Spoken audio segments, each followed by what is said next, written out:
தந்தி தொலைக்காட்சி நேயர்களுக்கு வணக்கம். நல்லதை சொல்வோம், நல்லதை செய்வோம், நல்லதே நடக்கும். இன்று 27/4/2024 சனிக்கிழமை கேட்டை நட்சத்திரம் இரவு 3:20 வரை, பிறகு மூலம் நட்சத்திரம். இன்றைக்கு சங்கடகர சதுர்த்தி. சங்கடங்கள் தீர வேண்டுமானால் இன்று ஆனைமுகப் பெருமானை வழிபட வேண்டும். இன்றைக்கு நான் உங்களுக்கு சொல்ல இருக்கிற நல்ல கருத்து, வீடு மனை வாங்கும் யோகம் யாருக்கு? எலிவளையானாலும் தனி விலை தேவைங்கிறேன். இப்போலாம் கூட்டு குடித்தனம். ஒரு வீட்டுக்குள்ளேயே தாத்தா பாட்டி, ஆயா அப்பத்தா, அதுக்கப்புறம் அப்பா அம்மா, இவங்க இப்படி எல்லோரும் இந்த ஜெனரேஷன் அத்தனை பேர் இருப்பாங்க, பேரன் பேத்தி எல்லாம். ஆனால் இப்போ எல்லோரும் தனித்து இயங்கணும், தனி வீடு வேணும் அப்படின்னு சொல்லி தனியாக இடம் பார்த்து வீடு கட்டுறாங்க. சில பேர் வீடு வாங்குறாங்க. அப்படி இருக்கிற போது யாருடைய ஜாதகம் எப்படி இருந்தால் அவங்களுக்கு வீடு மனை வாங்கக்கூடிய யோகம் உண்டு அப்படின்னு சொல்லி முன்னாடியே ஜாதக அலங்காரம் மாதிரி புத்தகங்களில் கவிதையாகவே எழுதியிருக்காங்க. சில பேர் கருத்துக்களாக எழுதி வச்சுருக்காங்க. அதை உங்களுக்கு எளிமைப்படுத்தி கவிதை வடிவத்தில் சொல்கிறேன். ஒரு ஜாதகத்தில் சூரியன் பலம் பெற்று 4ஆம் இடத்துல இருக்கணுமா. சூரியன் பலம் பெற்று 4ஆம் வீடாம் சுகஸ்தானம் என்கின்ற இடத்தில் நின்றால், 4ஆம் இடம் சுகஸ்தானம், அந்த இடத்துல நின்றால் பாரினிலே ஜாதகருக்கு வீடு வாய்க்கும். பார்னா இந்த உலகம். இந்த உலகத்திலே அப்படிப்பட்ட ஜாதகம் வாய்ந்தவருக்கு வீடு வாங்கக்கூடிய ஒரு யோகம் உண்டு. பாக்கியங்கள் உண்டாகும், சொத்தும் சேரும்.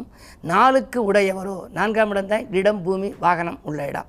அந்த 4க்கு உடையவரோ உச்சம் பெற்று நலம் கொடுக்கும் பூமிக்கு அதிபனான சேயோனாம் செவ்வாயும் உச்சம் பெற்றால், 4க்கு அதிபதியும் உச்சம் பெறணும். செவ்வாய் என்கின்ற பூமிகாரகனும் உச்சம் பெற்றிருந்தால் சிறப்பாக வீடு இடம் வாங்கும் யோகம் வாய்க்கும்னு அந்த கவிதை சொல்லுது. ஆக உங்களுக்கு வீடு வாங்கக்கூடிய யோகம் இருக்கான்னு ஜாதகத்தை பார்க்கணும்னா 4ஆம் இடம் நல்லா இருக்கா, செவ்வாய் நல்லா இருக்கா, 4க்கு அதிபதி உச்சமாக இருக்கான்னு பார்க்கணும். அப்படி இருந்தால் நீங்களும் இல்லம் கட்டி குடியேறுகிற ஒரு நல்ல வாய்ப்பை பெறுவீர்கள் என்ற கருத்தை தெரிவித்து இன்றைய ராசி பலன்களை இப்பொழுது உங்களுக்கு வழங்கப் போகின்றேன். மேசராசி நேயர்களே, உங்களுக்கெல்லாம் இன்று சந்திராஷ்டமம். யோசித்தும் பூசித்தும் செயல்பட வேண்டிய நாள். இன்று உழைப்புக்கேற்ற பலன் கிடைக்காது. வரவை காட்டிலும் செலவு கூடுதலாக இருக்கும். யாரையும் நம்பி எதுவும் செய்ய இயலவில்லையே என்று கவலைப்படுவீர்கள். இன்று பொறுமையும் நிதானமும் உங்களுக்கு தேவைப்படுகின்ற நாள்.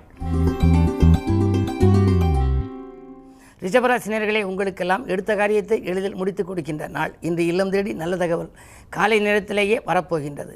11ஆம் இடம் எனப்படுகின்ற லாபஸ்தானத்திலே, லாபஸ்தானம் எனப்படுகின்ற இடம் 11ஆம் இடம். அந்த 11ஆம் இடத்திலே செவ்வாயும் புதனும் இருக்கிறார்கள். தனாதிபதி புதன் லாபஸ்தானத்தில் இருக்கிறார். நீச்சம் பெற்றிருந்தாலும் கூட அதில் இருக்கின்ற பொழுது லாபம் அதிகமாக வர வேண்டும். தொழிலில் உங்களுக்கு லாபம் கிடைக்கும். உத்தியோகத்தில் உங்களுக்கு உயர் பதவிகள், ஊதிய உயர்வு போன்றவைகள் கிடைப்பதற்கான தகுதிகளும் உங்களுக்கு இன்று வந்துவிடும். எனவே மேலதிகாரிகள் உங்களுக்கு ஒரு நல்ல தகவலை இன்று உங்களுக்கு சொல்லலாம். அதே நேரத்தில் 5லே கேது இருப்பதால் பிள்ளைகளை கொஞ்சம் நெருப்பிடித்துக் கொள்ள வேண்டும். பிள்ளைகளை உங்கள் மேற்பார்வையில் வைத்துக் கொள்வது நல்லது.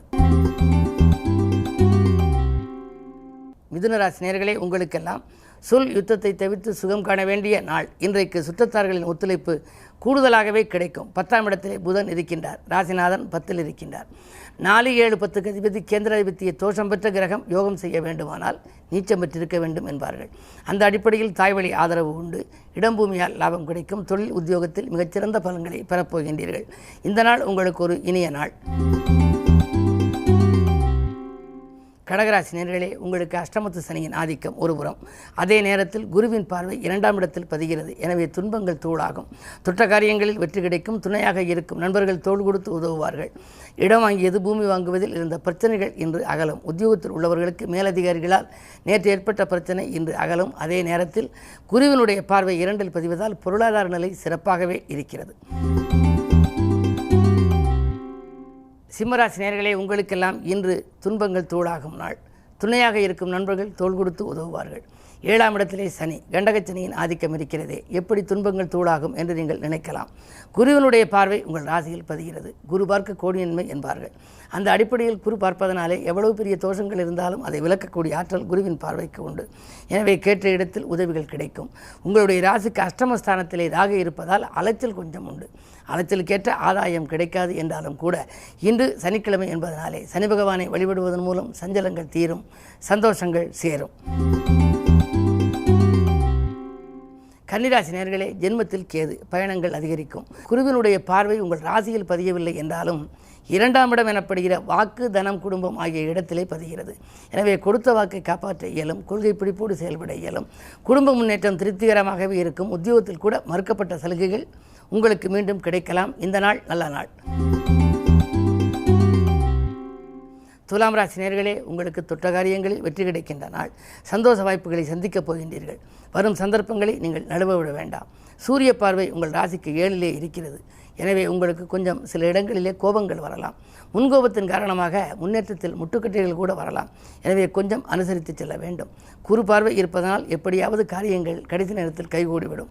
தடைக்கற்கள் எல்லாம் படிக்கற்களாக மாற்றுகின்ற ஆற்றல் குருவின் பார்வைக்கு உண்டு என்பதால் இன்று இனிய நாளாக அமைய நீங்கள் குருவையும் கும்பிட வேண்டும். சனிக்கிழமை என்பதால் ஆஞ்சநேயர் வழிபாட்டையும் மேற்கொள்வது நல்லது. விருச்சிக ராசி நேயர்களே, உங்களுக்கெல்லாம் இன்று சந்திரபலம் நன்றாக இருக்கிறது. உங்கள் ராசியிலேயே சந்திரன் இப்படி இருக்கிறாரே, நீச்சம் பெற்றிருக்கிறாரே, நமக்கு நல்ல பலன்கள் கிடைக்குமா என்று நீங்கள் நினைக்கலாம். இருந்தாலும் உங்கள் ராசிக்கு 6ஆம் இடத்திலே குரு இருக்கின்றார். 6இல் இருக்கும் குருவினுடைய பார்வை 2ஆம் இடத்தில் பதிகின்றது. 2ஆம் இடம் என்பது வாக்கு, தனம், குடும்பம். குரு பார்வை எந்த இடத்தில் பதிகிறதோ அந்த இடம் புனிதமடைகிறது. எனவே இல்லத்திலே உள்ளவர்கள் மூலமாக ஒரு நல்ல தகவல் கிடைக்கலாம். பணப்புழக்கம் நன்றாக இருக்கும். தொழில் வளமும் மிகச் சிறப்பாக இருக்கும். பயணங்கள் கூட பலன் தருவதாக அமையும். இன்று சங்கடகர சதுர்த்தி என்பதனாலே ஆணைமுகப் பெருமானை அதிகாலையில் நீங்கள் வழிபட்டு காரியங்களை தொடங்குங்கள். வெற்றி கிடைக்கும். தனுசு ராசி நேயர்களே, உங்களுக்கெல்லாம் சாமர்த்தியமாக பேசி சமாளிக்க வேண்டிய நாள். இன்று சேமிப்பு கொஞ்சம் கரையலாம். கரைந்த சேமிப்புகளை ஈடுகட்ட புதிதாக ஏதாவது முயற்சிகள் செய்யலாமா என்று நீங்கள் சிந்திப்பீர்கள். குரு பார்வை ராசியில் பதிவதால் கல்யாணம் போன்ற சுபகாரியங்கள் இல்லத்தில் நடைபெறுவதில் இருந்த தடை அகலும். 10லே கேது இருப்பதால் புதிய ஒப்பந்தங்கள் வரலாம். இழந்த வேலையை கூட ஒரு சிலர் மீண்டும் பெறக்கூடிய யோகமும் உண்டு. இந்த நாள் நல்ல நாள். மகர ராசி நேயர்களே, உங்களுக்கு பாதச்சனியின் ஆதிக்கம் நடைபெறுகிறது. விரயச்சனி முடிந்து ஜென்மச்சனி முடிந்து இப்பொழுது பாதச்சனி. பாதச்சனி என்றால் குடும்பச்சனி என்றும் சொல்வார்கள். குடும்பத்தில் உள்ளவர்களுடைய குறைகளை தீர்க்க வேண்டிய நேரம் இது. எனவே குடும்ப முன்னேற்றம் கருதி நீங்கள் எடுத்த முயற்சிகளில் வெற்றி கிடைக்கும். பொருளாதார நிலை சிறப்பாகவே இருக்கிறது. அதே நேரத்தில் உத்தியோகத்தில் உங்களுக்கு கேட்ட சலுகைகளும் உண்டு. 3ஆம் இடத்திலே ராகு முன்னேற்ற பாதையில் அடியெடுத்து வைக்க ராகு பலம் உங்களுக்கு தேவை. எனவே துர்க்கை வழிபாடு உங்கள் துயரங்களை தீர்க்கும். சனிக்கிழமை என்பதனாலே ஆஞ்சநேயரையும் இன்று நீங்கள் வழிபடுவது நல்லது. கும்பராசி நேயர்களே, உங்களுக்கு ஜென்மச்சனியின் ஆதிக்கம் இருக்கிறது. சனி தன் வீட்டில் இருக்கின்ற பொழுது உங்களுக்கு எந்த விதமான துயரங்களும் வரக்கூடாது. தன் வீட்டிலேயே ராசிநாதன் இருக்கின்ற பொழுது பெரிய அளவில் பாதிப்புகள் வரக்கூடாது. இருந்தாலும் சனி பகவான் என்பதனாலே இன்று சனிக்கிழமை என்பதால் ஒரு சில காரியங்களில் தடைகள் ஏற்படலாம். தேகநலனில் கொஞ்சம் அக்கறை காட்டுங்கள். தெய்வ வழிபாடுகளில் கவனம் செலுத்துங்கள். வாங்கல் கொடுக்கல்களில் கொஞ்சம் கவனமாக இருக்க வேண்டும். நண்பர்களை நம்பி ஒப்படைத்த பொறுப்பு நல்ல விதமாக முடியுமா என்பது சந்தேகம்தான். என்ன இருந்தாலும் 2ஆம் இடத்திலே ராகு இருப்பதால் எப்படியாவது காரியங்கள் கடைசி நேரத்தில் உங்களுக்கு கைகூடிவிடும். உத்தியோகத்தில் கூட உங்களுக்கு இழந்த வேலையை மீண்டும் பெறக்கூடிய சூழல் உண்டு. 2இல் ராகு இருப்பதால் உங்களுக்கு வழிபாடுகள் வளர்ச்சியை கூட்டும். இன்று குறிப்பாக ஆஞ்சநேயர் வழிபாடு ஆனந்தமான வாழ்க்கையை அமைத்து கொடுக்கும். மீனராசி நேயர்களே, ஜென்மத்தில் ராகு 7லே கேது. நாகதோஷத்தின் பின்னணியில் இருக்கிறீர்கள். ஏற்றமும் இறக்கமும் கலந்த வாழ்க்கை உங்களுக்கு வரும். காலையில் வரவு, மாலையில் செலவு. காலையில் இன்பம், மாலையில் துன்பம் என்ற நிலை உருவாகலாம். எனவே சர்ப்பதோஷத்திற்கு பரிகாரமாக நாகசாந்தி பரிகாரங்களை வாய்ப்பு இருப்பவர்கள் செய்து கொள்ளலாம். இல்லையேல் அருகில் இருக்கும் ஆலயம் சென்று ராகுவையும் கேதுவையும் வழிபட்டு வருவது நல்லது. பொதுவாக வழிபாடுகள் வளர்ச்சியை கூட்டும் என்பதை அறிந்து கொள்ளுங்கள். இன்று காலை நேரத்தை காட்டிலும் மாலை நேரம் சிறப்பாக இருக்கும். மாலை நேரத்தில் வரும் பயணம் மகிழ்ச்சிக்குரியதாக உங்களுக்கு அமையலாம். மேலும் விவரங்கள் அறிய தினத்தந்தி படியுங்கள்.